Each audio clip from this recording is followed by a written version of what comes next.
Choose பண்ணிக்கலாம். So இதில் வந்து அவங்க ஃபிங்கர் கான்செப்ட் ஸ்ட்ராங். இது வந்து டெடி பேர் உள்ள போட்டு இருக்கு. சும்மா கலர் கான்செப்ட் சொல்லி தருது. இது வந்து பட்டன். இது வந்து ஒரு லேஸ் மாதிரி இருக்கும். இது உள்ள போட்டு போட்டு இருக்கு. சின்ன லேஸ் இருக்கும் இல்லையா, இந்த ஓட்டம் உள்ள போட்டு போட்டு இருக்குது. லேஸ்ன்னு சொல்லுவாங்க. அதே நேரத்தில் கலர் கான்செப்டும் வரும். இது கீழே பட்டன் இருக்கு. இது மேலே போட்டுருக்கிறதுக்கு கலர் கான்செப்ட் கோசம். இதுவும் கலர் கான்செப்ட். தெரியுதா உங்களுக்கு? இது தெரியுதா? தெரியுதா? கிரீன் கலர் பட்டன்ல ஒட்டணும்.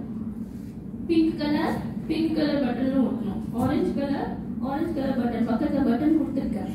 அவங்க பலன் ஒட்டணும்.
చిన్న బోధ మరి